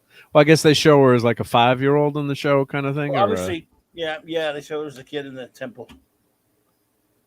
So, but that doesn't make sense. Yeah. So I don't. So now she's allied with Obi-Wan now at the end of the episode. He killed her. He thought Obi-Wan just left her there, and Vader left her for dead, but she's alive, and she finds that communicate. Of course, Obi-Wan being a dummy on this show, he left a communicator thing that that Bail Organa, he'd been talking to Bail Organa on. Yeah. And they mentioned the kids in their conversation. She sees the recording of it. And then so she realizes, you see her, she's like lying there all injured and stuff. And she realizes, I don't know, her next shot is her thinking or whatever, and the next shot is the last thing. It's Luke in his bed on Tatooine. So I guess she's thinking I'll go to Tatooine or some kind of nonsense. Because everyone goes to Tatooine. I don't understand. It just doesn't make any sense. So Obi-Wan put it on his Twitter feed. I guess Luke and Leia were. Yeah. Well, like I say, I was talking at the beginning how and again J-Man said he'd said it too. Why did when Bail Organa in the first or second episode goes to Tatooine? Why didn't anyone just? All right, first of all, this kidnapping Leia makes no sense. Why do they think he's connected to Leia? Why do they think Obi-Wan's connected to Leia? That's never established. And they have not established why they know that. Well, their lame excuse was that Bail Organa worked with Obi-Wan during the Clone Wars. That's just horseshit. So that he would go to him first over anyone else. Yeah, again, that's really flimsy. That was what they say in the. But let's that's what go I think ahead Revis says it in the show, or. Well, let's let together. them have it. But that's really flimsy shit. But yeah, you're right. Yeah. So that happens. Why don't they they take her and then they follow Bail? Because apparently Bail, they should have known he left the planet. He was going somewhere. Why would he be going? Other than to implore Obi-Wan to help him? Why didn't they just go to Tatooine and follow him there? And follow him right to his doorstep. Instead of waiting for him to come to their planet. You write yourself into a corner. Here we go, folks. We're counting down 10, 9, 8, 7, 6, 5, 4, 3, 2, 1. 30 minutes and less for episode 3 of season 3 of the Orville. Yay. Nice. So you followed him to Tatooine and attack him there with a bunch of people. Why would you wait for him on the planet? That shows how stupid their whole story is. Here's the story you should have done, in my opinion, for Obi-Wan. If you must. I mean, I don't even think they needed to do one, but I like Ewan McGregor. How about 10 years in, he is not working at a damn processing plant. He's actually learning more and more about the living force. He is laying low, and he's actually watching Luke, because he's buried his freaking lightsaber. So how do you call that protecting Luke? Yeah, that doesn't make. He'd be training like Rocky, or all the time and staying in shape if he knows that that's the only hope, right? And why would he bury his lightsabers? And he's watching him. That scene where they show him, he's like watching him with his binoculars or whatever. Okay, If he were really watching over Luke, he would be. First of all, he would not let his force sensitivity go away, because that's crucial. Because if Luke's in trouble, he would sense it miles away. And use his abilities, like get on a speeder, do something to get there right away very quickly. And with his lightsaber ready to protect Luke. In the eventuality that something bad happened to Luke. Right? You would think. Yeah. So he would have to stay tip-top. Because you never know. You never know what could happen. You never know if someone might find out, even if it's a long shot, that Luke is related to, or whatever. We never know. What if the Force what if the Emperor found some way to force sense Luke, and he sent someone after him? So you would think that eventuality being a possibility, that Obi-Wan would have stayed on his toes. The training that Yoda told him to do at the end of episode 3 about learning new training. I'm giving you training. I have training I've given you. You will converse with your old master. Yeah. Yeah. What happened with that? Yeah, well, exactly. He didn't ask. He talks to Qui-Gon a couple of times and there's no answer. So he's a failure. He's a worthless buffoon. He's not protecting shit. For 10 years, he didn't protect jack shit. Luke could have been killed 100 times, and then he wouldn't have been able to do anything about it. There are all these. He did not protect Luke for the first 10 years anyway. Before this show starts, he never protected shit. They said that one time we wanted to send him a toy. And then one time he was like watching him for a couple of seconds. Well, what do you do? What if he's sitting there watching him in that scene and something bad happens to Luke? His slow ass isn't going to do anything about it. These writers are morons. They wanted to show a once great hero that pop culture loved as a buffoon, as a joke, as a disgrace, and just run him through the mud. That's what this was about. It was about social deconstruction and destroying a character for certain reasons I won't go into why they wanted to do it. Yep. I just watched the movie MASH in preparation for the Orville. I love the movie MASH. That's what you see where I'm coming from, dude. No, it's just the then it ruins the old stuff too. You kind of got to ignore it. That's the problem, because it just messes up. Be one thing if you like the Rogue One. I did like Rogue One. That's probably the only new stuff that I've liked. And those are new characters. So Cassian Andor, do I care about Cassian Andor? No, not really. So if they did something with him, would it really bother me? Say they mess up his character, or do anything? What would I? Wouldn't hit me home. But when they did what they did with Luke, I mean, it was just so depressing to wreck his character that way. It's the same thing with Obi-Wan. One thing, all right, they're going to show him a little broken down, but then they show up show the guy having a bad day, quote unquote. I wouldn't. But you can do it. He had a bad day when he had to fight in his brother and Anakin, and he had to leave him for dead anyway. That was his bad day right there. That was it. But you could show him maybe being a little bit down, but then you want to show that character arc. But he would. What I'm trying to say is he wouldn't be moping around for 10 years. The bad day was General Order 66, and the 66, day that was bad day enough for the Jedi. He didn't need any more. Yeah. I'm sorry, I just don't buy into it. I think the Jedi are more, or what do they keep preaching? What was he preaching in Anakin all that time? Jedi have to overcome everything. That's the problem with this same mentality that wrote this shit, this garbage show, is the same mentality that wrote The Last Jedi. We've got to show him defeated and horrible. Yeah. I just don't buy into it. No, I don't think that you needed him to be knocked down at all. That's been dealt with. Now is the time for him to have been to watch over Luke, to become more in tune with the Force and the living Force, and the thing and you still could have done a good story. How about, since you don't have to worry about him that much, how about you got Hayden Christensen back, right? You show Vader how about a show that chronicles Vader hunting Jedi, and maybe Obi-Wan helping other Jedi a little bit, but not leaving Luke, and then flashbacks to untold tales of before, like they had in this one. That would be cool, yeah. Because that was the best thing about this episode. The bit with him and young Anakin that takes place before the Clone Wars. I would love to see more. Oh, they had a those flashback to them. It's they throughout de-aged the them. episode.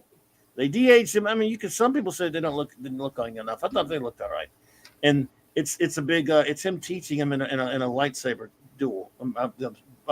Sparring. Oh, that's kind of cool. Oh, so they're going back. Yeah, so they're going back. That and the Vader fight with what's her name is really good. It makes the episode, all the more frustrating because that stuff's really good. It's the best episode. Yeah. Now I really spoiled the hell out of it for you. Sorry. No, thought you heard that already. No, but that's. But that was, you see that and you go, wow, why can't we have this for 6 episodes?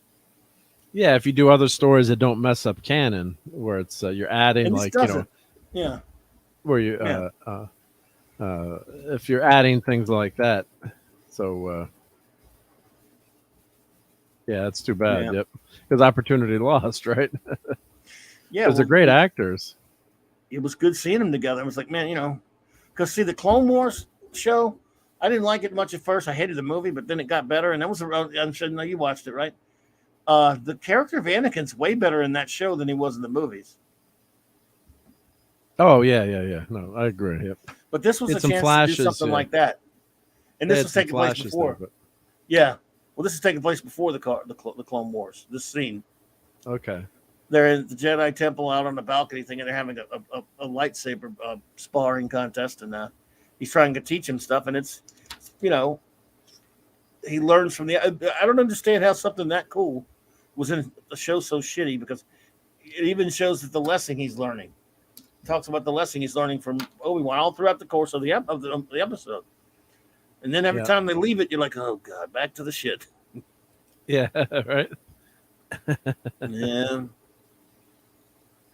I don't know, So man, but I would like to have seen. Remember, like they did with the stupid Boba Fett show, we got a whole episode about the Mandalorian that was kind of okay.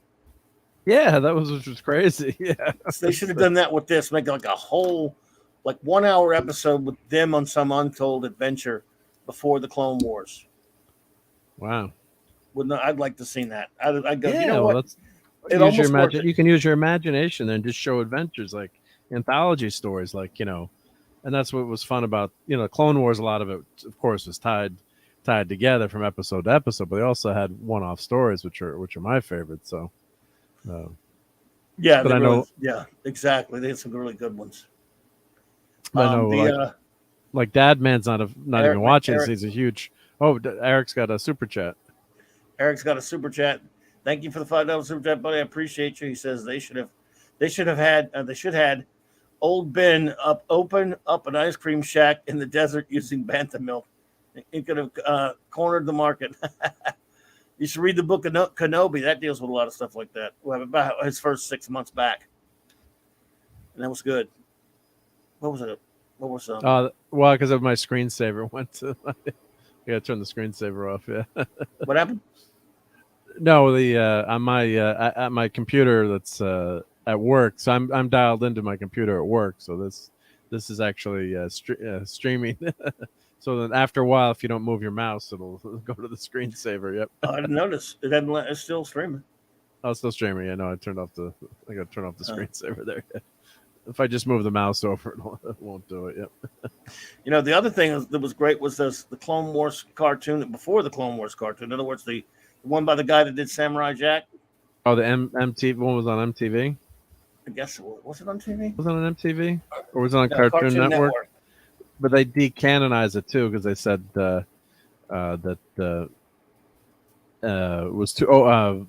He was too powerful in it. That awesome episode where he takes out what's his name? Mace Windu takes out all the droids. I love that. Oh god, that episode was good.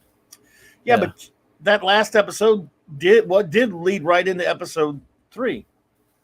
I remember watching that a couple of weeks, like a week or two before the episode 3 came out. And it's like, hey, they just left it up. They kidnapped the Chancellor, and someone said, yeah, well, because the next one's going to be the movie. I'm like, huh? And sure enough, they did tie it in, but now they've said that it's not canon. But they could eat. I love it. Yeah, I did like it. Yeah. They had the one where they went to the planet with the kyber crystals. They had, well, that was Padme actually. Was in one, but they that was that's pretty good. That was a pretty good cartoon. Oh, it was great. Oh god, I bought that, so I have Did that they have on one DVD. with Kit Fisto? They had an episode with Kit Fisto. I think probably yeah. Yeah, I believe so. Yeah, on the water planet. Yeah, I think so. Yeah, it's been a while since I watched it, but I have those on my my server to watch, which is that's cool stuff. That was a good. And I think they showed them as. I think they showed them like 5 minutes at a time, kind of thing, if I'm remembering. Or well, they were short. That if Dadman's still here, I'm sure he knows all about them. But I think they were short. What's up, dude? They were. I think they were short clips. Yeah, but they were great. Yeah, but the Mace Windu one I thought was the best one. Where he takes up a gazillion droids. Yeah, that was my favorite one too. Yeah, although there was also a good one where one of those last ones I was talking about, where Yoda. They were on Coruscant he was repelling a droid army, and he grabbed a bunch of droids with the Force, forced them back into one of those troop transport things, and shut it on them. Yep. One of those droid transport things, and then shut it up on them and close it up. Yeah, Yoda was a badass there right there. Oh, Yoda was great in that series. Yeah, that's probably one of the best things they've done. And that was making a ton of money for Lucasfilm, I think, at the time, and it was helping to sell the toys. And my kids love watching it. We bought them lightsabers and blasters and big days for costumes, Star Wars, and they loved all the the costumes and the clone and the clones. They did a great job, with the clones, and you got to like the Rex and All the guys had personalities, and even though they looked the same. So. Cody. Yeah, and they did a great. I mean, I remember when they did the movie though, and I was like, this is a 2D, that 3D animation crap. And I went to I took my son and my nephew and mine. We went to the movie to see that Star Wars. That Clone Wars movie. The first one, the first one. The first one. I hated it. I thought, this sucks. My kids loved it. So I didn't watch the show. You went to the theater also? Yeah, they wanted to see it. So of course, when you're 5 and 7 years old too. I mean, it's I wanted to go. It's a different So they ate that sucker up, and they wanted all that stuff for Christmas and Wii games and yeah. Well, I wanted to. I when the regular series came on, I was like, I don't know. I didn't really like it much. I was like, I didn't watch it much after that. Wow, that looks cool, man. It's starting to look like the Orville. It's starting to look like the Orville now, right? When it hits that's the back, right? That's the front, actually. Yep. Front? That's gonna be the front. Yep. So the bottom. This is the nacelle part that's down here. That's the bit of the front nacelle, for lack of a better term. I guess they call it a nacelle, or I don't know if they the pylon, whatever you're gonna call it on the Orville. I don't know what we call it, but well, those aren't they're versions of the nacelle. So those three things in the back, right? Yeah, but you've got this. Here, I'll go back to. And that Isaac looks pretty good too. I might try to print that. Yeah, I don't know how sure does. Isaac looks good. So if you go back to, let's see, was it this? Not that one. All right, Dad, man, good to see you there, buddy. Take care, Dad, man. One of them painted it black or what? That's a krill ship. Yeah, there you go. Black krill ship there. It's pretty cool. So let's see. I think this was the one I downloaded. So if you look, so you've got the, I don't know if you call that front part. I don't know what they call them either. Yeah, they don't. We're not sure. Like, what would you call that? I'm just calling it a nacelle for lack of a better term, but that's that front. So if you look at that little front piece here, so it's printing right now. It's from here to here. So if we go back, if you flip that, now it's getting kind of high up, so you can't. I see. Yeah. See, that's that front part, and then the rest is. It's gonna take some time, huh?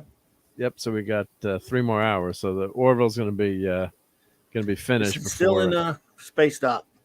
Still in space dock. Yep. We're making an Orville while waiting for an Orville, folks. Right? Why not? We're waiting for an episode. Ooh, I love it. I wonder how long it's gonna take my hat to come in. Anybody out there ordered any Orville merch? You know how long they take to send stuff? They probably take forever, like everything else. Who knows now these days with all the supply chain issues? Yeah. Buddy, Claude knows the guy with the 3D printer. I know he's talking about. I'm looking to get me a command badge. He makes. I think he made a Dr. Doom mask, didn't he? He's making a Boba Fett film. He made a Boba Fett helmet. He's made. I think he made a Judge Dredd lawgiver. I can't remember. I think he did. There's a lot of fun stuff you can do. Yeah. One day we're at lunch and he hands me this strange object with a magnet on it, and it's a round object. I go, what the hell is this? He said, "You don't know what that is?" I couldn't figure it out. I lost Star Wars geek points because I didn't know what it was. And it turned out to be. He said, "That's a restraining bolt for R2." I'm like, what's the weirdest shit? Why would you make that? The restraining bolt that pulls off. I got it on my refrigerator. But I'm like, I gotta admit, I don't even think about that thing. Does it restrain you from opening the fridge? Because maybe I could use one of those to lose some weight. That would work. But can you put a restraining bolt on me? Only to keep your good stuff in your fridge. Yeah. Oh, he made a probe droid too. Wow, I didn't realize. Nice, yeah. Dr. Doom mask, of course. Blue DL, that's nice. Com badge. Yeah, that's great. Yeah. This is fun. So this, Claude is an expert painter, so there's no problem. You got to prime it, obviously. Claude knows what he's doing, but you got to prime this stuff because it's the way the plastic is. The paint doesn't like to adhere to it that well unless you use it's PLA as a material. So unless you sand it and kind of prime it, I've tried to paint some things like do a quick quick paint job of being lazy, and it it didn't want to stick. So you really got to get a good layer of primer on there. But yeah, that looks pretty good. Well, just like Eric K actually did say, For you, Mr. Worf, I would love to explore Klingon memories. Klingons do not allow themselves to be probed. Right? Always got to be wary. We don't want those Klingons getting probed too much. Yep. oh, that's what I knew. That's hilarious. Majority rules, but yeah. So that's fun stuff. You could print that. That was a great episode, guy. That's one of the great ones. I love that episode. Yeah. So if you're doing cosplay, you could print that, and an Orville fan's gonna, only an Orville fan's gonna get it. But that's kind of the fun of it, because like I have a bunch of T-shirts I got from Woot, and the one of them's with the African swallows from Monty Python. It's like a meme on your shirt, and once in a blue moon, someone will get it, and will laugh at it. You got to be a Python fan to get it. And then sometimes you forget you're wearing this shirt, so people are like, "Oh God, that's a great! I love your shirt, man." How many is it? What's the line from the African swallow with the fully laden, or I can't. You're better at quotes than me, but yeah. I'm not sure. That one's drawing a blank, but I do agree with Chris Persia about this, though. I protest. I am not a merry man.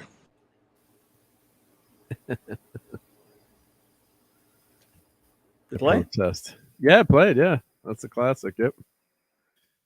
Let me see if I can find. It's this. late. Mine plays late. Oh, is it delayed till you get it? Yeah. Yeah, my computer's got problems. Okay, it went off like 5 minutes before the show last week. Oh God! Oh yeah, that's your. It just blue screen of death. Yep. Well, I don't know if that. Yeah, I mean, it just said you went, and then you got to shut down. So I was able to turn. I came back on a lot faster than I thought it would, but still. Well, what I recommend, computer geek nerd here, I at least every Monday morning I reboot my machine just to clear it out, and it seems to work better. You just turn it on and off? Well, you do start, restart, and restart computer. You don't have to turn it off. You just do you do the corner, the Windows start mine button. Might not even have that. It's so old. Oh, you got it. You got it. Yep. Less than 10 minutes, folks. There we go. So that was go. Yep. 9 minutes and 10 seconds. We're getting there, folks. Go ahead. Well, this is the silly. If you add that back, that's the silly T-shirt that I have. My Python T-shirt. Oh, Question of weight ratios. So the African swallows. It's so once in a while people will get what that means. Yeah. So Woot has some great shirts. Yep. Oh yeah, it's looking like a shirt, like a ship now. Yep. Ship getting there, man. Wow, what's going up? There we go. Could not be for reach for further comment. Has got it. Yep. It's not a question of where he grips it. It's a simple question of weight ratios. A 5-ounce bird could not carry a 1-pound coconut. Yeah. Yeah. What is the airspeed velocity of an unladen swallow? African or European? Yeah. Yikes. I love Python. Yep. Yeah. I'll never see their like again. No, that's for sure. You couldn't do their like again either. You wouldn't be allowed to. No. I'm waiting for a fish called Wanda to be canceled next. Making fun of stuttering, right? So better get the physical copy of it. Yep. It's gonna disappear. Yep. So that thing just like lays on a tiny layer at a time. Yeah, that's why it takes so long. So it's like squirting. There's a heating unit, so you got a big reel that's got the filament on it, and it's basically heats it up like an iron, or think of like shooting through a volcano. It's actually this is called the volcano. The brand of hot end is called the volcano hot end. So it just pushes the filament through the hot end and melts it, and it's just melting it, and then and then as it cools, there's a fan that's blowing on it to cool as it goes around, so that it sticks. So you're just adding one layer after another. So if I just show you a 3D printer, because we're getting close now. Yes, sir. We're getting close, folks. In fact, we're about to wrap it right up because we're going to do we got to be ready. Get all of our outros done. We'll be ready to roll. So yeah, we don't want to do miss this. the beginning. Yeah. Yep. So here's a basic 3D printer. So you got the reel, and then the filament goes and it gets melted, and then it goes down onto the plate. So that's the basic. Hey, Tim's talk. Hey, Tim. On your left. Stuttering was already edited from TV versions years ago. Stuttering was. I remember that actually. Oh, it was? Yeah. Wow. Yes, because that's part of the joke. Yeah. I did think it did get a little cruel after a while, but Pop culture curator. Hey. Hey, Pop. Can we get a little Howard Cosell? I oddly think so. We have had enough. After all, it's not a Monday night, but yeah, why not? It's almost time for the Orville. So, you ready to start saying our countdown? Yeah, getting ready. Definitely. Yep. We're getting close to countdown time, folks. If you're done with that, well, we're done. Yeah. You can, no. It's hours. We got 3 hours. So yeah, we'll hear. You got a long way to go on that. Yeah. Well, so when I'm on Nerdporial, I'll throw that up again, maybe too. Yeah, sure. I'm sure you'd like to see that. That's cool though. So we're getting close to the under 5 minutes to go. Let's see here. Show notes this evening, ladies and gentlemen. Again, I'm gonna cut it out. Sorry. June 30th. You do a great co-sell. Thanks. Before that, June 30th, of course, everyone remember, I'm gonna start putting up the schedule soon of Iconicon, but of course, my panel will be able to hear on this Clobby channel. It'll be Toy Comics, the 30th, 9 p.m. Central. Not Central, 9 p.m. Eastern Standard Time. I'm pretty sure. It's confusing because they're on Eastern Time like you are. With of course the great Michael French from Retro Blasting on the panel, as well as Jeff Barker from Chasing 80s, and Matt Swafford from Endless Bullets Podcast. And we will talk about toy comics. That means comic books that were based upon toys. Meanwhile, tomorrow night, the clubhouse is open. Yeah. Our wonderful first officer, Raquel Briggs, will be joining me along with this fine gentleman, Chief Engineer Mark D with AC. For more geek stuff, we'll geek out about, tonight's episode of the Orville. We'll review that, of course, and talk about many, many, many other things. All things. I'll be printing the second half, and we can check in periodically on the other half. More. Yep. Absolutely, we'll have progress on the creation. And let's see here. Saturday night. Friday night I might be on. Sometimes I go on with Nick's comic shop. So of course, but Saturday night. Now our wonderful first officer will be on an away mission, so there will be no reviews this week of Trek episodes from season 7 of TNG. But we will talk just like an open Trek talk for Star Trek. We will definitely have a bit of a segment where we talk about the 40th anniversary of Star Trek: The Wrath of Khan. We'll with our whoever members of our crew are able to show up. But of course, it'll be basically open wide Trek. We'll talk to everyone. We'll think of something for sure. And of course, number 1 will be back the next week. Mark, of course, is not only going on with Nerdporial Lifeform tonight with to talk about tonight's episode of the Orville after it is done. He of course has many videos on his channel, and of course, Sunday night geekery. Thank you. Yep. And you're 10 p.m. usually Central. there. Yep. 10 p.m. No, I keep saying it's a habit. 10 p.m. Eastern, right? 10 p.m. Eastern. You got it. Yep. Thanks. So, let's see. Anything else? Did I cover everything? I know you got. You got Toxic it. All Tuesday good, next week too. Hopefully, with the Toxic Rocky Tuesday 4 will be Rocky 4 on Nick's channel. That's one of my favorite Rocky. Yep. Let's see here. Thank you all so much for being here tonight. With PJ with Orville Nation, thank you, buddy, for popping in. I know you're counting down.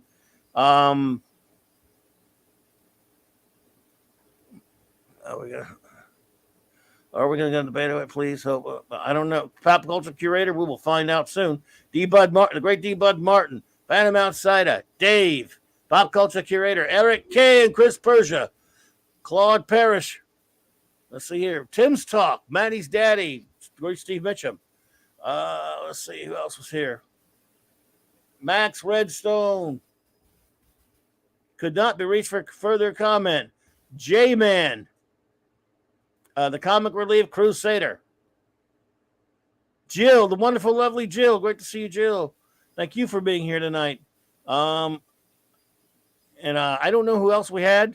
We had a few other friends here earlier. Ezra Goldstein, thank you for being here tonight. I wish I could remember everybody. But I have...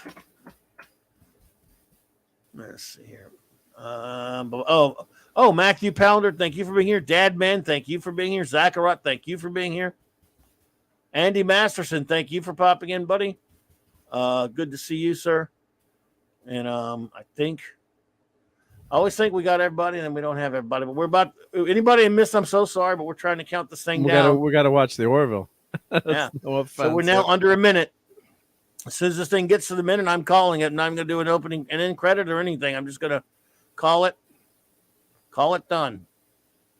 After important messages, of course.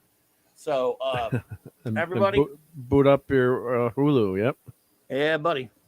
So here we go, folks. Everyone, it is. Let's see. I must have started late, didn't I? I must have started late. I didn't mean to, though. Oh, it's all good. I think I'm going to be on next week with Nerdporio. But go hang out with Nerdporio. I'm checking my Twitters. It might be not tonight.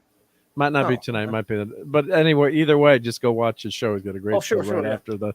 And I think PJ from Orville Nation does his show the next day. I think on the Orville. Yep. And Jill will talk about it too this week. Yeah, and Jill will talk about everybody. it. Jill. Yep. Go watch it. There it goes. Thank you all. Good night, everybody. Have a fantastic rest of the night, and hope you enjoy the episode. I hope we all do. And I'll play us out with these important messages, and then we will get out of here. Take care. Have a great one.